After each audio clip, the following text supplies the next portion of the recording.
dụng, lúc cần chẳng giúp được gì. Đến lúc công an hỏi rút những cày sấy.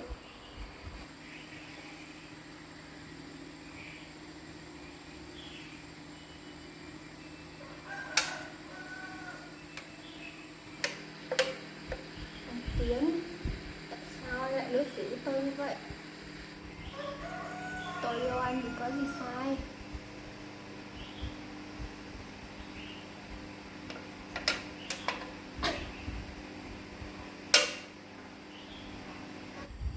Không, anh không yêu tôi. Trong mắt anh lúc nào cũng chỉ có Liên.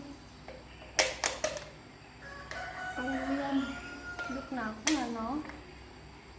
Liên, cô có gì hơn tôi?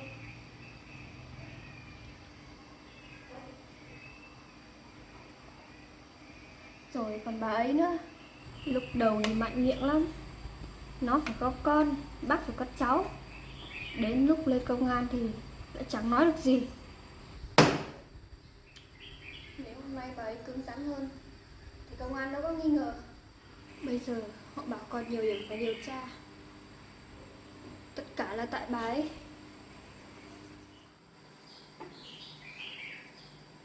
Cô gái, cô uống ít thôi. Kệ tôi, hôm nay tôi phải uống. Cô đang có chuyện buồn gì à? Buồn? Không, tôi đang tức phát điên. Có chuyện gì thì cô nên bình tĩnh. Đừng để rượu bia làm mình mất kiểm soát. Không, mình chưa thể thua. Tiến, anh nhất định phải nhìn tôi. Anh càng bên Liên, tôi càng không bỏ cuộc.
Sao mọi chuyện lại thành ra như thế này?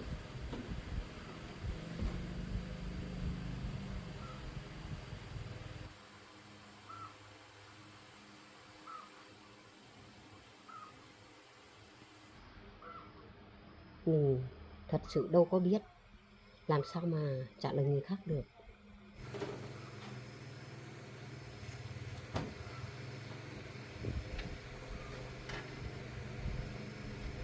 Nếu hôm nay mình nói bừa, rồi sau này sự thật khác đi, là không biết lời ăn nói thế nào.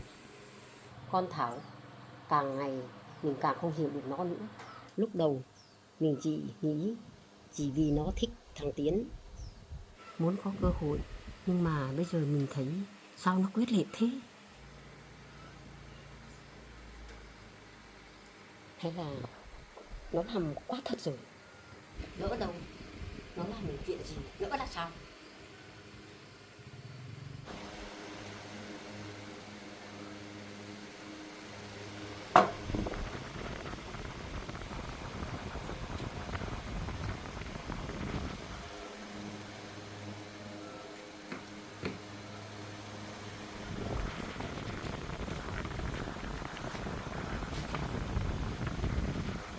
Bây giờ mình có nên ngăn nó lại không?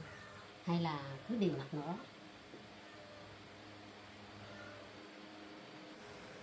Ông ơi, nếu ông còn sống, ông làm thế nào? Tôi chỉ muốn có cháu bé. Có sai không ông? Nhưng Từ ngày tôi can thiệp con trai đã giận tôi. Nó không còn nhìn tôi như ngày trước nữa. Nó còn gọi công an về, đuổi tôi về. Chắc bây giờ nó hận tôi lắm. Nếu sau này nó không nhận tôi thì sao? Nhưng mà nếu sau này vợ chồng nó không có con thì vợ chồng nó sống như thế nào? Lỡ già đi, không có ai chăm sóc. Nếu sau này không có tiếng cười của trẻ con trong nhà thì chả khổ lắm à?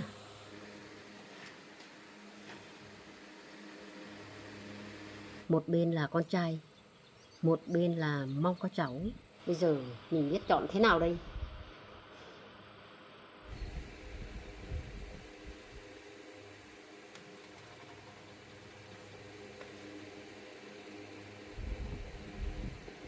Thôi, bây giờ mình cũng không gọi nữa. Gọi cho thằng Tiến, chắc nó cũng không nghe đâu.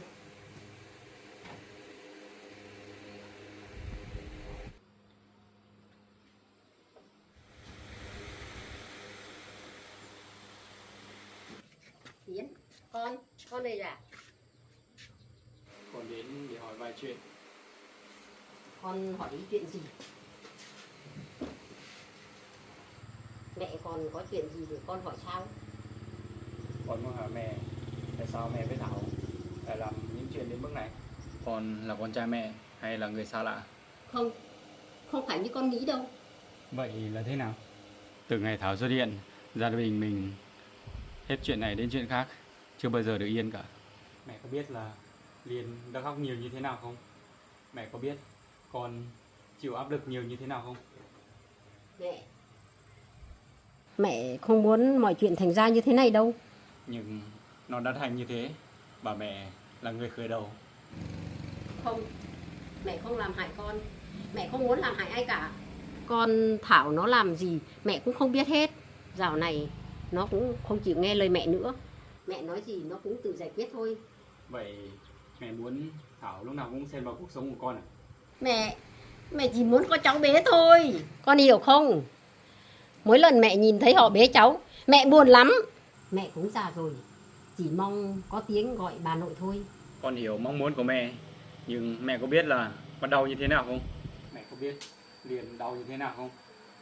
Mẹ đã làm cho gia đình con đứng trước nguy cơ tan vỡ. Nếu hôm đó con không giữ được bình tĩnh, Liên không tin con, thì cuộc hôn nhân này đã kết thúc rồi. Mẹ không nghĩ sai đến thế. Mẹ cứ nghĩ làm vậy thôi thì mọi chuyện sẽ ổn. Không có hạnh phúc nào được xây dựng bằng nước mắt của người khác. Cũng không có đứa trẻ nào đem lại hạnh phúc khi gia đình đổ vỡ. Vậy mẹ phải làm sao đây? Mẹ không biết mình làm sai ở đâu. Mẹ không biết mình sai ở đâu. Mẹ, con chưa từng cãi lời mẹ, cũng chưa từng muốn bỏ rơi mẹ. Con xin mẹ đừng để bất kỳ ai quyết định thay gia đình con nữa. Mẹ hãy để vợ chồng con tự quyết định cuộc sống của gia đình mình. Tiến, con ở lại với mẹ nói chuyện một chút nhé. Hôm nay con không thể, khi nào mẹ bình tĩnh lại, con sẽ lại đây nói chuyện với mẹ. Tiến ơi, Tiến, con ở lại nói chuyện với mẹ một chút nào. Tiến ơi, Khi nào mẹ bình tĩnh lại, con sẽ nói chuyện với mẹ. Tiến. Mẹ làm tất cả chỉ vì con thôi mà. Sao cuối cùng lại khiến con rời xa mẹ như thế này?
chán quá nên là buổi sáng em đi cấy anh ạ.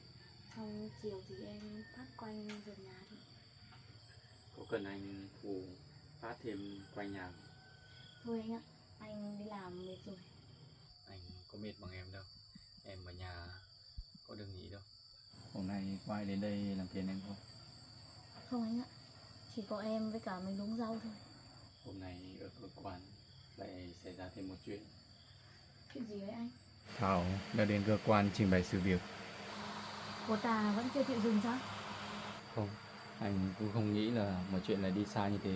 Điều anh bất ngờ nhất chính là mẹ cũng có liên quan đến buổi làm việc hôm nay. Mẹ cũng được mời lên làm việc.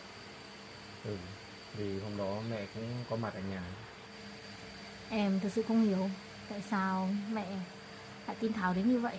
Mẹ đã sống từ ngày tuổi rồi, không lẽ nào mẹ lại không nhìn ra cô ta là người như thế nào sao? Trước đây cô ta tìm mọi cách hết lần này đến lần khác hại chúng ta, thế mà mẹ vẫn... Anh cũng đã nói với mẹ rồi, không phải một lần mà là rất nhiều lần. Anh cũng đã khuyên mẹ nhiều lần rồi, không được xen vào cuộc sống của chúng ta nữa.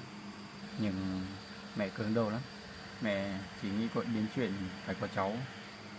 Em không trách mẹ, mẹ chỉ mong có cháu. Nếu em là mẹ, em cũng chỉ mong vậy. Nhưng em buồn vì mẹ lại chọn cách tổn thương con trai mình.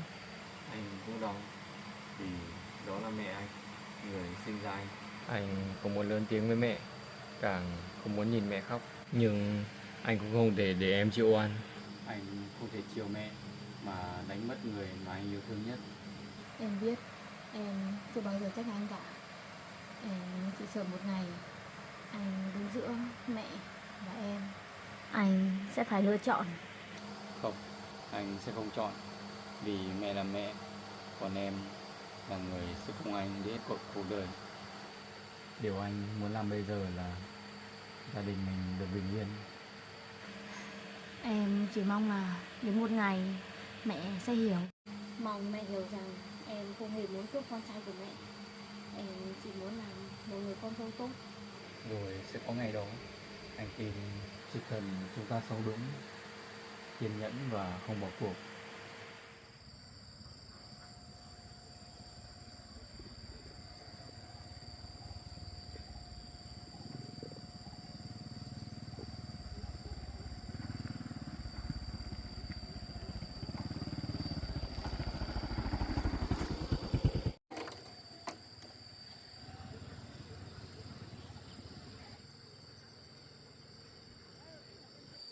Chưa, mình cứ nghĩ chỉ cần mình cố gắng thì anh sẽ quay lại nhìn mình.